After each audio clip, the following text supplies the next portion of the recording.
Hello everyone, welcome back to my channel. So today we will start our discussion on the previous year question paper of MSc Zoology entrance test conducted by Himachal Pradesh University Shimla in the year 2025. Total questions are 100 and we will cover this series in few parts. So today we are going to discuss following questions. The question number 1, the structure of ecdysone is similar to. सबसे पहले पता होना चाहिए कि ecdysone क्या है. Then it is a steroid hormone. ये क्या है? एक स्टीरॉइड हार्मोन है जो कि कहाँ किन के अंदर प्रेजेंट होता है? जो कि इंसेक्ट्स में प्रेजेंट होता है और ये रिस्पॉन्सिबल होता है मोल्टिंग के लिए. मोल्टिंग जिसको हम एक्डाइसिस भी बोलते हैं, मोल्टिंग या एक्डाइसिस भी बोलते हैं. ठीक है, तो ये जो हार्मोन है स्टीरॉइड है, सो क्या है? ये कोलेस्ट्रॉल का डेरिवेटिव है, कोलेस्ट्रॉल का डेरिवेटिव है. जबकि अदर हार्मोन्स हमारे फिनोलिक कंपाउंड्स कैसे होते हैं? They are aromatic compounds, they are aromatic compounds with hydroxyl groups. Okay, फिर अगर क्लोरोफिल, हम सबको पता है क्लोरोफिल तो क्या है? एक फोटोसिंथेटिक पिगमेंट है. और जबकि जो टर्पीन्स हैं दे आर हाइड्रोकार्बन्स जो कि आइसोप्रीन यूनिट्स के बने होते हैं. फाइन. नेक्स्ट क्वेश्चन देखिए, the compounds with ability to cause birth deformities are. Such compounds are called teratogens या दे आर टेरेटोजेनिक. ऐसे एजेंट्स जो कंजेनिटल मालफॉर्मेशंस या किसी तरह का बर्थ डिफेक्ट कोज करें. कब? जब हमारा एम्ब्रियो की डेवलपमेंट हो रही होती है. जब किसी एम्ब्रियो की डेवलपमेंट हो रही होती है तो उन कंपाउंड्स को हम नाम देते हैं टेरेटोजेंस. ठीक है. और कार्सिनोजेनिक क्या होते हैं? ऐसे एजेंट जो कैंसर कोज करते हैं, जो म्यूटेशन कोज करेंगे दे विल बी म्यूटाजेनिक. और ऑटोजेनिक इस तरह की कोई टर्म हम स्टडी नहीं करते टॉक्सिकोलॉजी में. ठीक है, तो टेरेटोजेंस या टेरेटोजेनेसिस कहीं पे भी ये टर्म आए तो आपने ध्यान रखना है. Any birth defect during embryo development. Fine. Next question देखिए, natality refers to which of the following? The answer here is birth rate. So natality का क्या मतलब होता है? It is a demographic term. Demography study of population को study करने के लिए यूज की जाती है, जहां it depict the rate of birth in a population. ठीक है, तो ये रिप्रोडक्टिव आउटपुट देती है. जबकि डेथ रेट के लिए हम कौन सी टर्म यूज करते हैं? मोर्टेलिटी. ठीक है. Rate of increase in size, it can involve किसी पॉपुलेशन का साइज कैसे इंक्रीज हो सकता है, या उसमें वर्थ ऐड हो या तो इमिग्रेशन हो.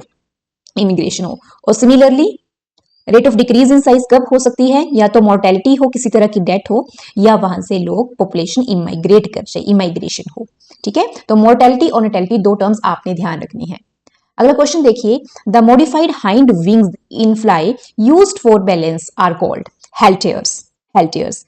हम सबको पता है कि जो फ्लाइज होती हैं they have 3 pairs of legs with 2 pairs of 4 wings and 1 pair of hind wings. एक 4 विंग होता है और एक पेयर हाइंड विंग का होता है. इनके जो हाइंड विंग होते हैं they are modified into these halteres. और ये हाल्टियर्स क्या करते हैं? बैलेंसी का काम करते हैं जब वो फ्लाई करते हैं तो these halteres they balance their bodies. Fine. जबकि इलिट्रस क्या है?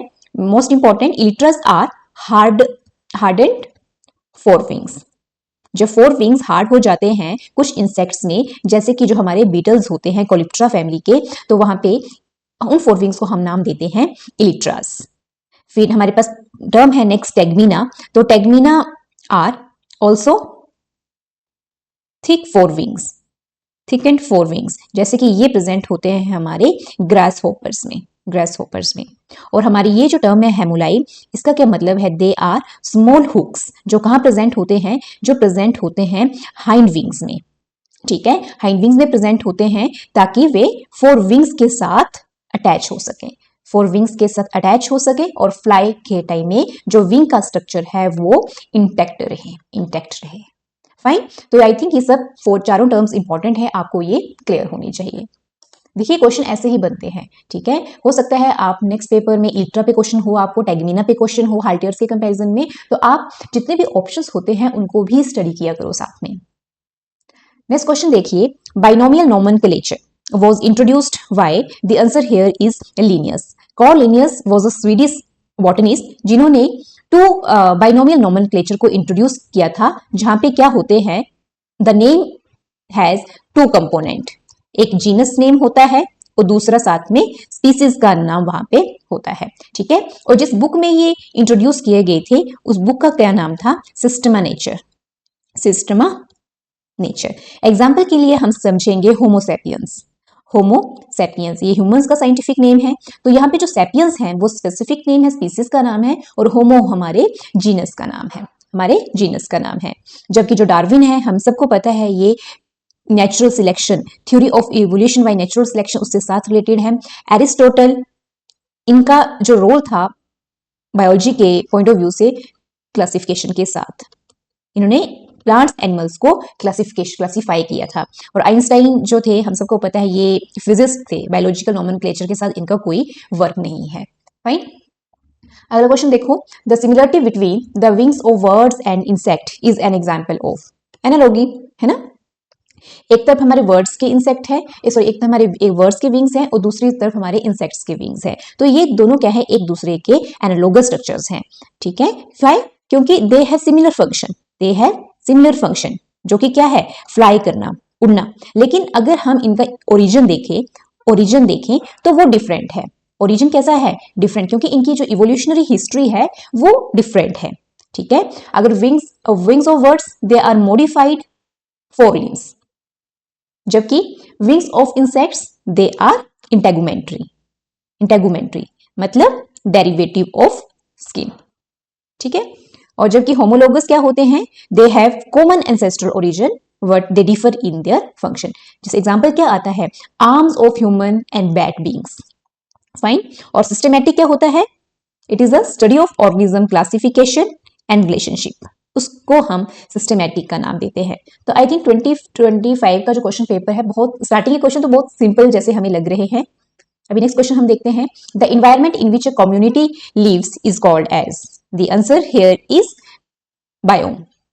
बायोम, सो बायोम क्या है, it is a large ecological area, ठीक है। इकोलॉजिकल एरिया है जहां पे स्पेसिफिक क्लाइमेट कंडीशन होंगी और यहाँ पे they have communities of organisms, communities of organism. For example हमारे पास डेजर्ट है, डेजर्ट इज अ बायोम, ठीक है। फिर ट्रॉपिकल रेन फॉरेस्ट रहते हैं, टेम्परेट रेन फॉरेस्ट रहते हैं, ये सब क्या है, बायोम्स का एग्जाम्पल है।